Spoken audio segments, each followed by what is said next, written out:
Hello students. So we meet again for discussion on the subject of business statistics and analytics. Business statistics and analytics as subject of the first semester of MBA at AKTU. So I am Anurag Srivastav and today I will be talking about hypothesis tests. Hypothesis tests we have been talking about since the last few sessions. पिछले कुछ sessions में हम लोगों ने इसके बारे में बात की है, अलग अलग तरह के हाइपोथेसिस टेस्ट के बारे में बात की है. फाइनली जो चौथे तरह का हाइपोथेसिस टेस्ट आपके सिलेबस में है, the chi square test. So we will be today talking about chi square test. चार तरह के टेस्ट हम लोग ने कुल मिलाकर के देखे हैं. आज के टेस्ट को अगर हम इंक्लूड कर लें तो we have talked about the Z test, the test for large samples. We have talked about the T test, the test for small samples. We have talked about the F test, the test for analysis of variance. And now we will be talking about non-parametric test, जिसमें कि हम लोग काई square test, जो कि इन चारों में से सबसे पॉपुलर रहा है अभी तक AKTU एग्जामिनर्स के साथ. करीब करीब हर साल एक सवाल आ जाता है या हर दूसरे साल तो इसका एक क्वेश्चन आ ही जाता है अल्टरनेटली. तो इसके बारे में हम लोग बात आज करेंगे. Chi square test is a non parametric test. इससे थोड़ी सी इसकी यूज़फुलनेस और रिलायबिलिटी कम हो जाती है, लेकिन क्योंकि ये बाकी टेस्ट से थोड़ा सा आसान है इसलिए इसको समझने में भी तो आसानी होगी ही, इसीलिए शायद ये ज़्यादा पॉपुलर है एग्जामिनर्स के साथ. बहुत ज़्यादा मुश्किल चीज़ें ना पूछी जाएं, इस तरह की चीज़ें आपसे पूछी जाती हैं. तो हाइपोथेसिस टेस्ट्स में काई स्क्वायर टेस्ट के कुछ क्वेश्चंस पिछले सालों में जो पूछे गए हैं वो हम लोग आज रिव्यू करेंगे और उनके थ्रू इस कॉन्सेप्ट को the test for of hypothesis using chi square test, इसको हम अच्छे से समझने की कोशिश करेंगे. जो बेसिक चीज़ें मैंने आप लोगों को बताई हुई हैं उनको थोड़ा सा यहाँ पर रिव्यू कर लेते हैं. पहले सबसे शुरू करने से पहले एक चीज़ तो ये है कि पिछले 2 सालों में 2018 और 19 में हाइपोथेसिस टेस्टिंग वाला पोर्शन जो था वो सिलेबस से हटा दिया गया था, तो वो पूछा नहीं जा रहा था, और इसीलिए 2017 का जो सबसे रीसेंट क्वेश्चन हमारे सामने है वो हम लोग आज इसको देख रहे हैं.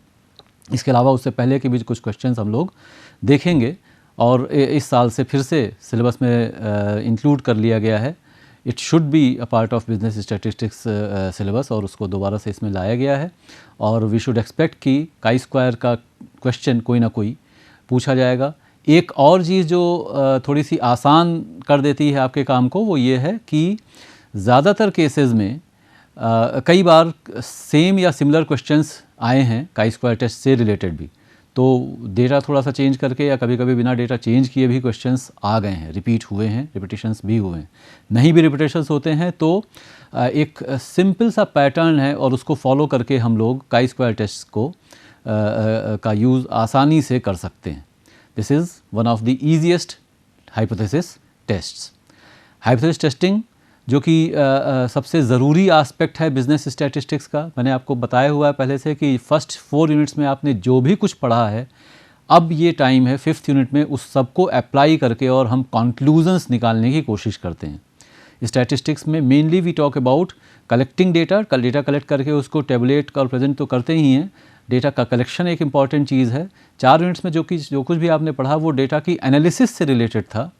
5वीं यूनिट में जो भी कुछ आप पढ़ रहे हैं वो है उस एनालिसिस से कंक्लूजन्स और इन्फेरेंसेस ड्रॉ करने का, और यही मैनेजर का काम होता है किसी भी ऑर्गेनाइजेशन में.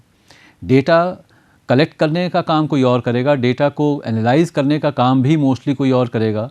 आपको एनालाइज डेटा एक तरह से दिया जाएगा और उस डेटा के बेसिस पर you will be the one when you function as a manager in an organisation कि आप उसके बेसिस पे डिसाइड करें कि अब हमें करना क्या है. और इसी तरह के जो भी क्वेश्चंस हम लोगों ने देखे थे प्रीवियस टेस्ट में, जो भी क्वेश्चंस हम लोगों ने देखे थे जेड टेस्ट, टी टेस्ट और एफ टेस्ट में, और जो भी क्वेश्चंस आज हम लोग देखेंगे, ये सभी क्वेश्चंस जो हैं वो इसी चीज़ के ऊपर बेस्ड हैं कि हमें कोई ना कोई डिसीज़न लेना है और डिसीज़न क्या होगा. तो coming to this particular question asked in 2017, a certain drug is claimed to be effective in curing colds. एक सिंपल नॉर्मल कॉमन कोल्ड की बीमारी को लिया जा रहा है यहाँ पर, और उसके लिए हमने कहा कि एक ड्रग किसी ने एक डिस्कवर किया है जिसको कि वो क्लेम किया जा रहा है कि it is effective in curing colds in an experiment on 164 persons with cold. कोई भी नया ड्रग अगर आएगा अगर कोरोना से रिलेटेड कोई ड्रग आता है, कोई वैक्सीन आती है, तो उसकी ऑब्वियसली पहले टेस्टिंग की जाएगी। तो इस ड्रग की भी टेस्टिंग की गई और इन an experiment on 164 persons with cold कैसे टेस्ट किया जाएगा? कभी भी कुछ इस तरह का टेस्ट किया जाएगा तो there should be 2 different groups. एक को आप जो भी चीज़ जो आपका नया ड्रग है वो देंगे और दूसरे को कुछ और चीज़ दे सकते हैं और दोनों में डिफरेंस या सिमिलरिटीज़ देखने की कोशिश करते हैं।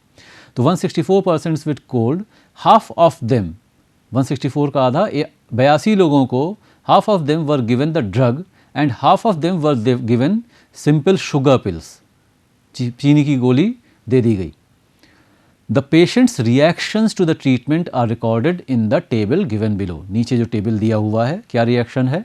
जिन 82 लोगों को ड्रग दिया गया उनमें से 52 लोगों को उससे फ़ायदा हो गया। 52 were got some help, 52 got cured, 10 लोगों की कंडीशन और ख़राब हो गई और 20 लोगों के ऊपर उस ड्रग का कोई असर नहीं हुआ। कोई भी दवा होगी, इस तरह का रिएक्शन, इस तरह की सिचुएशन हर दवा के केस में मिलेगी। कोई टेस्टेड भी वैक्सीन, कोई टेस्टेड ड्रग भी है, हर केस में इस तरह की चीज़ मिल सकती है। किसी के ऊपर ज़्यादा असरदार हो सकती है, सबका बॉडी कंपोजिशन अलग अलग है, सबका रिएक्शन अलग अलग है।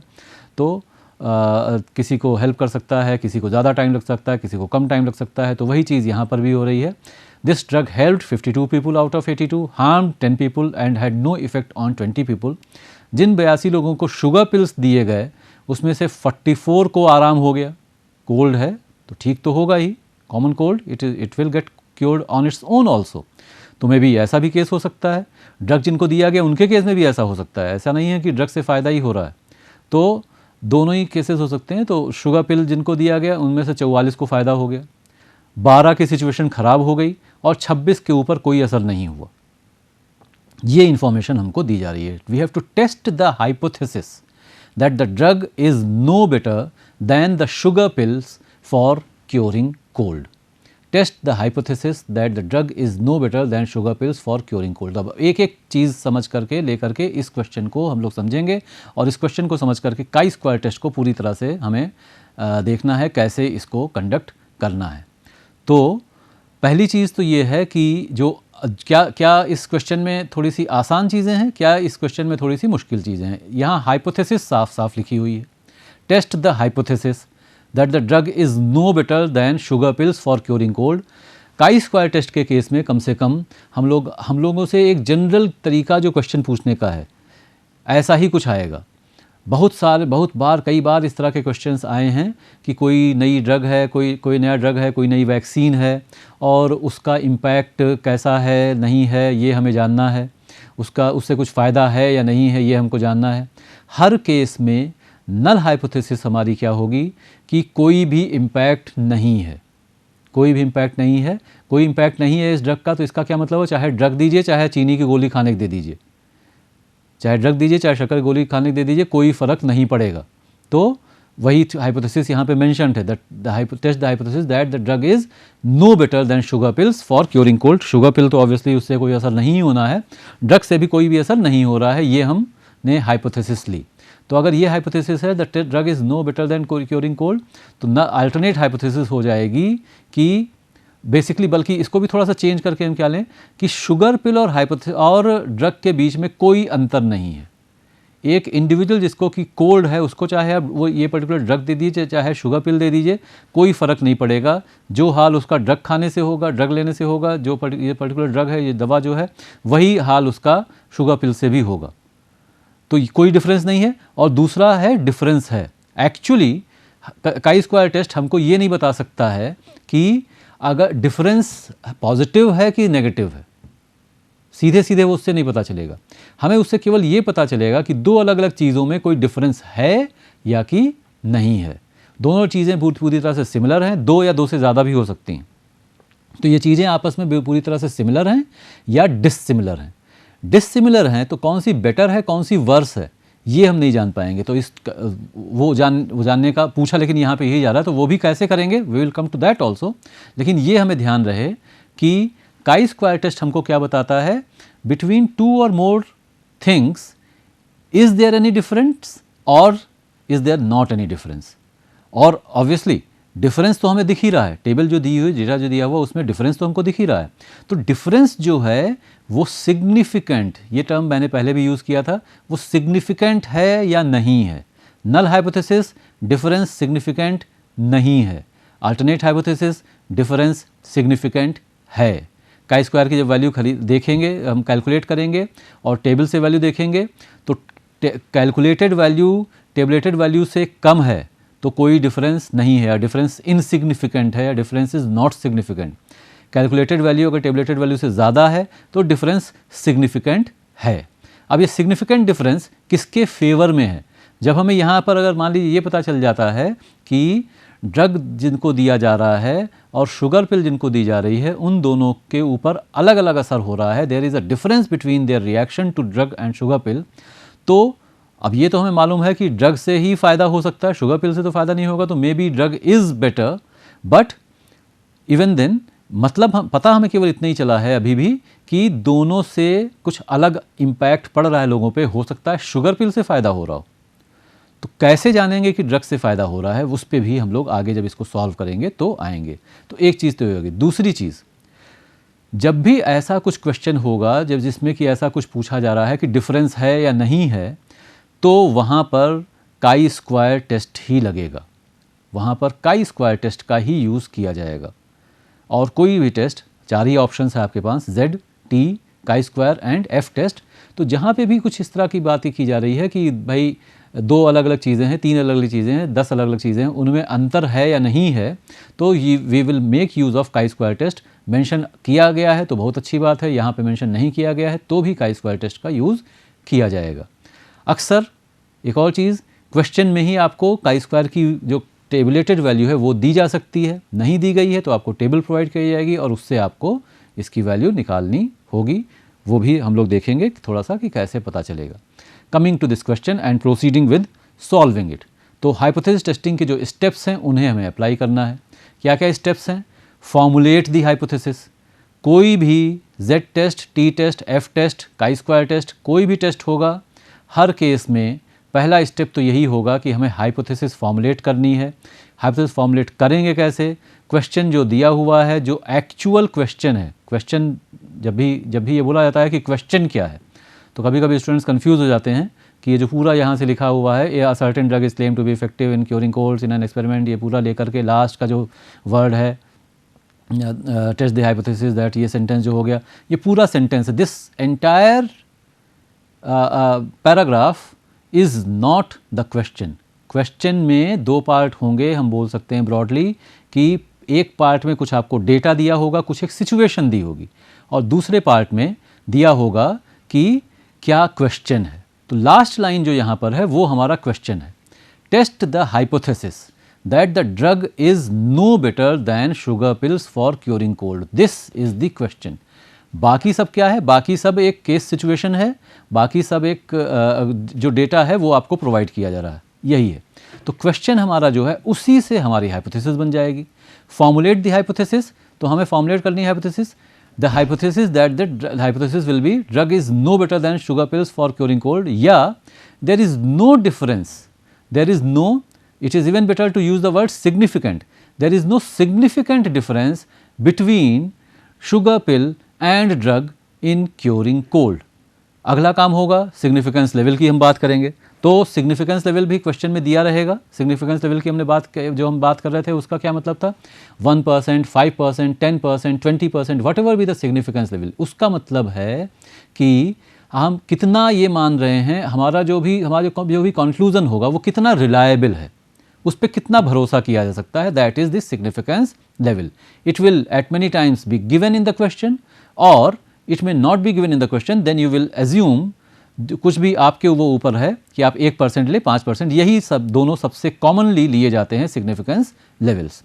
1% significance level means that 1% chance is there that whatever conclusion you are drawing may be wrong. Statistics है, सैम्पल्स के ऊपर हम काम कर रहे हैं। यहाँ पे भी हमने एक सैम्पल ही लिया है, 164 लोगों का सैम्पल लिया है। जब अगर हम यूज़ करने लगेंगे तो बहुत सारे लोगों के ऊपर उसको यूज़ किया जाएगा।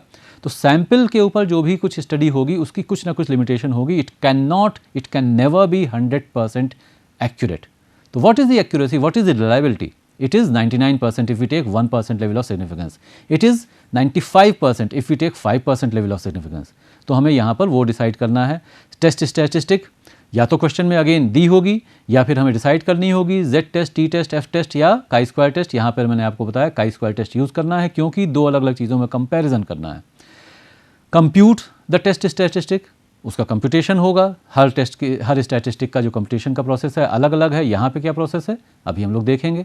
और सबसे इम्पॉर्टेंट कंक्लूजन ड्रॉ करना है. जो भी आपने नल और अल्टरनेट हाइपोथेसिस फ्रेम की थी, कौन सी सही है, नल सही है या गलत है. अगर गलत है तो अल्टरनेट सही होगी. तो कंक्लूजन हमें अपना देना होगा. Now taking these steps one by one. Formulating the hypothesis. Null hypothesis मैंने अभी आपको बताया था, ऑलवेज डिनोटेड बाई H0 और H0, और इस तरह से उसको लिखा जाएगा H0: there is no significant difference between the drug and the sugar pills in curing cold. हम किसी को अगर कोल्ड है, चाहे उसे ड्रग दे दें चाहे शुगर पिल दे दें, उसमें कोई भी अंतर नहीं है. उसके ऊपर बराबर ही असर होगा या कोई असर नहीं होगा, जो भी हम मान लें. ये हो गई नल हाइपोथेसिस. उसका एग्जैक्टली उल्टा होगा हमारा अल्टरनेट हाइपोथेसिस. हमारी अल्टरनेट हाइपोथेसिस क्या है? H1: there is a significant difference between the drug and sugar pills in curing cold. एक एक चीज़ मैं पढ़ इसलिए रहा हूँ क्योंकि आपको लिखना ऐसे ही है. H0 लिखना है या H0 लिखना है और उसके आगे कोलन लगाना है. उसके बाद अपना स्टेटमेंट लिखना है. स्टेटमेंट कहाँ से आएगा? क्वेश्चन से आएगा. उसी चीज़ को, उसी स्टेटमेंट को नेगेट करता हुआ स्टेटमेंट अल्टरनेट हाइपोथेसिस के केस में आ जाएगा. तो सिग्निफिकेंट डिफरेंस नहीं है. डिफरेंस तो होगा ही, देख रहे हैं हम लोग, डेटा जो दिया उसमें है डिफरेंस, लेकिन वो सिग्निफिकेंट नहीं है. ये हमने कहा नल हाइपोथेसिस. और वो सिग्निफिकेंट है, ये हमने कहा अल्टरनेट हाइपोथेसिस. सिग्निफिकेंट अगर मिलता है तो फिर वो किसके साइड में है, किसका बेटर रिएक्शन है, ड्रग से ज़्यादा फ़ायदा हो रहा है या शुगर पिल से हो रहा है, ये भी हमको स्टैटिस्टिकल डेटा के बेसिस पर कंक्लूड करना पड़ेगा. ऐसा नहीं है कि अगर डिफरेंस आ रहा है तो हम मान लें कि भाई डिफरेंस होगा तो शुगर पिल थोड़ी फ़ायदा करेगी, ड्रग ही फ़ायदा करेगा. No, on the basis of the data we are going to conclude. We will see how to go about it. Level of significance अभी मैंने बताया था. यहाँ पर let us just take 1% level of significance. 5% अभी मैंने कहा था 1 और 5% ज़्यादा लिए जाते हैं तो 1% यहाँ पे ले लेते हैं. 1% level of significance will be taking. हम जो भी कंक्लूजन देंगे हम ये कह सकते हैं कि 99% चांसेस हैं हमने जो भी कहा है वो सही. हम अगर कह रहे हैं 99% की ड्रग जो है उसका फ़ायदा हो रहा है तो 99% चांसेस हैं कि हाँ फ़ायदा हो रहा है. टेस्ट कौन सी यूज़ करेंगे? काई स्क्वायर टेस्ट, वो हम लोग यहाँ पे यूज़ करेंगे. एन इम्पॉर्टेंट आस्पेक्ट पैरामीटर जो इसको लेना पड़ेगा वो है degrees of freedom. Degrees of freedom calculate किया जाएगा. डेटा दो तरीके से आपको दिया जा सकता है. अलग अलग क्वेश्चन में अलग अलग तरह का ट्रीटमेंट होगा, अलग अलग तरह का डेटा होगा. यहाँ जो डेटा था ये 2 डायमेंशनल डेटा था. यहाँ जो डेटा था, जो टेबल थी वो 2 डायमेंशन में थी. हमें दिया हुआ था ड्रग का फ़ायदा, ड्रग से क्या इम्पैक्ट हो रहा है, शुगर पिल से क्या इम्पैक्ट हो रहा है. एक तरफ ये हो गई, रोज़ थी. कॉलम्स दिए हुए थे अलग अलग. कॉलम्स में दिया हुआ था कि फ़ायदा हो रहा है, नुकसान हो रहा है, कोई असर नहीं हो रहा है. ये कॉलम्स थे हमारे. तो R represents row, C represents column. Nu, Greek small letter nu जो बना हुआ है वो रिप्रेजेंट कर रहा है डिग्रीज ऑफ फ्रीडम को. तो nu is equal to, in case of 2 dimensional data, R-1 minus C into C-1, R-1 into C-1. R is the number of rows, C is the number of columns. तो 2 रो हैं. 2 रो कौन सी? कि sugar पिल वाली एक रो थी और एक ड्रग वाली रो थी. तो 2 रो थी, 2 हो गई R की वैल्यू. कॉलम्स कौन कौन से थे? एक था फ़ायदा हो रहा है, नुकसान हो रहा है, और तीसरा था कि कोई कुछ इम्पैक्ट नहीं पड़ रहा है. तो 3 कॉलम्स हो गए. 2 - 1 इंटू 3 - 1, 1 इंटू 2 दैट इज़ 2. तो the values degrees of freedom यहाँ पे हो गई 2. इसका यूज़ हम करेंगे जब हमें टेबल से वैल्यू देखनी होगी काई स्क्वायर की. तो हम यहाँ पे हम देखेंगे कितनी डिग्रीज ऑफ फ्रीडम है और लेवल ऑफ सिग्निफिकेंस क्या है. इन 2 चीज़ों का यूज़ करके हम टेबल देखते हैं. कोई भी टेबल उठा करके आप काई स्क्वायर की देखेंगे तो उसमें ये 2 चीज़ें आपको लगानी होंगी. एक तरफ आपको दिया होगा, एक रो वाइज आपको देखना होगा डिग्रीज ऑफ फ्रीडम, और कॉलम वाइज आपको देखना होगा दी लेवल ऑफ सिग्निफिकेंस. और इन दोनों चीज़ों को देख करके फिर हम लोग जहाँ जो उनके इंटरसेक्शन पे जो भी वैल्यू है वो हमको उसमें से उठानी होती है. Test statistic chi square test, chi square की वैल्यू अब हमको कैलकुलेट करनी है. काई स्क्वायर सबसे नीचे लिखा हुआ है chi square. Chi is also a Greek letter, Greek alphabet का ये पार्ट है काई। काई बोलते हैं, CHI लिखते हैं और प्रोनाउंस करेंगे काई। तो chi square, Greek small letter chi square is equal to summation of O minus E whole square upon E. ये है काई स्क्वायर का फॉर्मूला। O क्या है? ऊपर लिखा हुआ है O is the observed frequency. O is the observed frequency, जो फ्रीक्वेंसी हमने किसी भी चीज़ की जो वैल्यू दी हुई है। तो हमें दिया हुआ है क्या कि 164 लोगों में से 82 लोगों को हमने दिया ड्रग, उसमें से इतने लोगों को फ़ायदा पहुंचा, इतने लोगों को नुकसान पहुंचा, इतने लोगों को कोई फ़र्क नहीं पड़ा। ये है ऑब्जर्व फ्रीक्वेंसी। इसी तरह से शुगर पिल के केस में तीनों चीज़ें दी हैं, ये हैं ऑब्जर्व फ्रीक्वेंसी। और ई है हमारी एक्सपेक्टेड फ्रीक्वेंसी। तो ऑब्वियस सी बात है, हमें जानना क्या है कि ओ और ई में अंतर कितना है। ये बहुत ही, थोड़ा सा इसको लॉजिकली समझेंगे। मैनेजमेंट के स्टूडेंट के तौर पर हमसे ये उम्मीद नहीं रखी जाती है कि हम कहीं पे कुछ डेरिवेशंस करें, कहाँ से कोई काई स्क्वायर टेस्ट अगर का ये फॉर्मूला है तो ये यही फॉर्मूला क्यों है, डिराइव कैसे हुआ, that is not expected of us. But even then अगर थोड़ा सा उसका बैकग्राउंड समझ लें कि हम अगर O माइनस ई कर रहे हैं तो O माइनस ई क्यों कर रहे हैं, E माइनस ओ क्यों नहीं कर रहे हैं, अगर वो करते तो क्या हो जाता, स्क्वायर कर रहे हैं तो क्यों कर रहे हैं, और E से डिवाइड कर रहे हैं तो क्यों कर रहे हैं, थोड़ा सा अगर हम जान लेंगे तो वो फॉर्मूला हमें अपने दिमाग में बैठाने में आसानी हो जाती।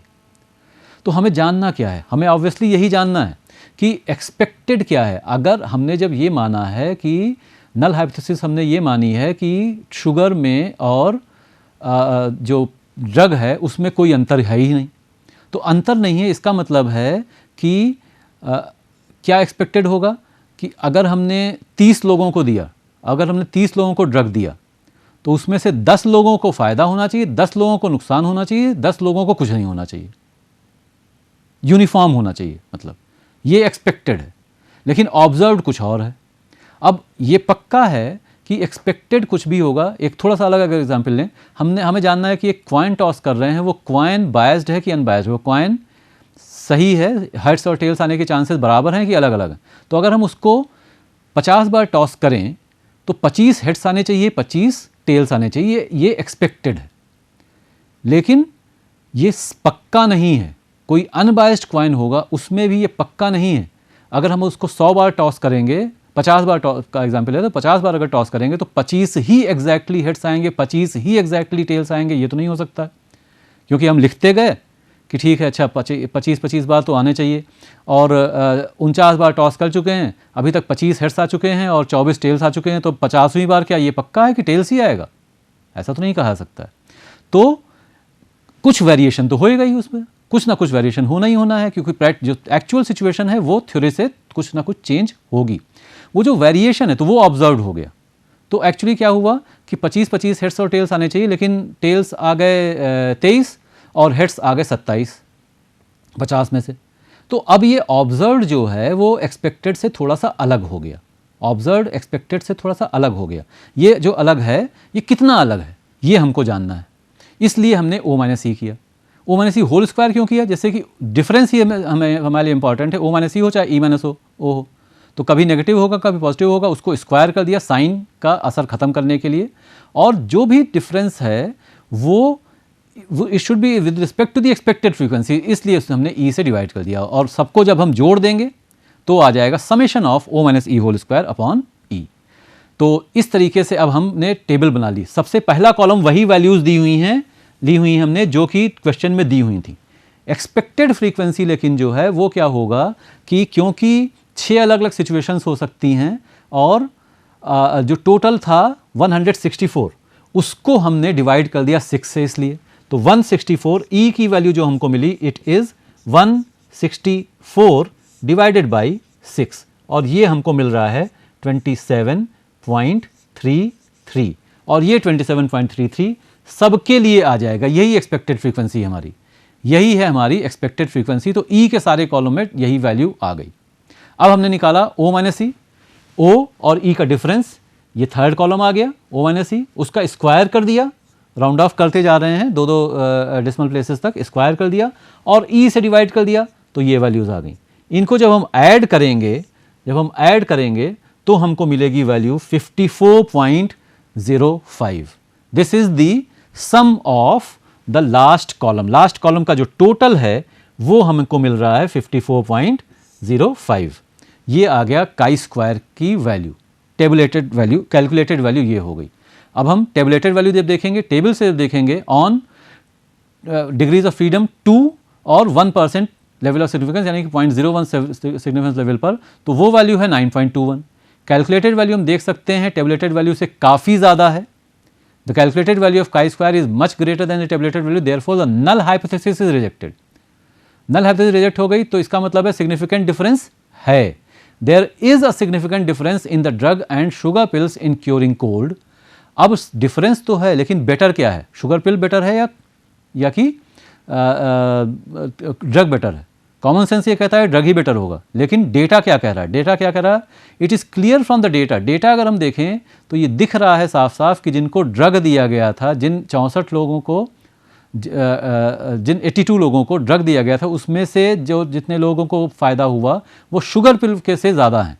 तो इसलिए it is clear from the data that the drug has cured more people than sugar pill, therefore the drug is better than sugar pills for curing cold. For curing cold, cold को cure करने के लिए drug better है। तो ये चीज़ हमको पता चल गई। This is the simple way of conducting chi square test. एक दो क्वेश्चंस और हम लोग देख लें जो पहले पूछे गए हैं। ये देखिए, ये सेम क्वेश्चन है, डेटा चेंज हो गया है। Exactly same question with changed data. Certain drug is claimed to be effective in curing cold. Experiment किया गया, 500 लोगों पर यहाँ पर हो गया। Half of them were given drug, बाकी लोगों को शुगर पिल दी गई। क्या रिएक्शन था वो नीचे लिख दिया है, helpful reaction, no effect. Wordings change हो गई यहाँ पर basis on the basis of data. फिर हम उसी तरीके से इसको कर लेंगे, पूरा प्रोसेस वही है। एक और क्वेश्चन, यहाँ पर बीमारी बदल गई, यहाँ पर भी वही चीज़ है। कुछ लोगों को दवाई दी गई मलेरिया की, क्विनाइन दिया गया, किस लोगों को क्विनाइन नहीं दिया गया। तो वहाँ ये भी एग्जैक्टली वैसे ही होगा। एक थोड़ा सा अलग सवाल पूछा गया है 2016 में, वो देख लें, उसको भी समझ लें। यहाँ पर क्या है? यहाँ पर एक डाई की चीज़ डाई लिया जा रहा है, पासा लिया जा रहा है, उसको 132 बार फेंका गया। 1 2 3 4 5 6 ये इस आने की जो चांस, जो जितना जितना आया वो दिया जा रहा है। Apply chi square test to find whether the die is unbiased is not और नॉट। दो चीज़ें बस इसमें देख लें। इसमें न्यू की वैल्यू क्या हो गई? It is nu is equal to n-1 is equal to 6 - 1 is equal to 5। और यहाँ पर जो एक्सपेक्टेड फ्रीक्वेंसी होगी वो कितनी हो जाएगी? 132 बार डाई फेंकी गई है और 6 ही चीज़ें आ सकती हैं, तो 132/6 this is the value of E। और ये सारी वैल्यूज़ जो दी हुई हैं ये हो गई वैल्यूज़ O की। O पता चल गया, E पता चल गया, पूरा प्रोसेस हमको मालूम है। उसी तरीके से ये सवाल कर लिया जाएगा। तो this is all about the chi square test. ये क्वेश्चंस जो भी बाकी जो सॉल्व नहीं किए गए हैं वैसे ही सिमिलर क्वेश्चंस हैं, इनको आप आसान अच्छे से सॉल्व करेंगे, प्रैक्टिस करेंगे। All the best, thank you, till we meet again.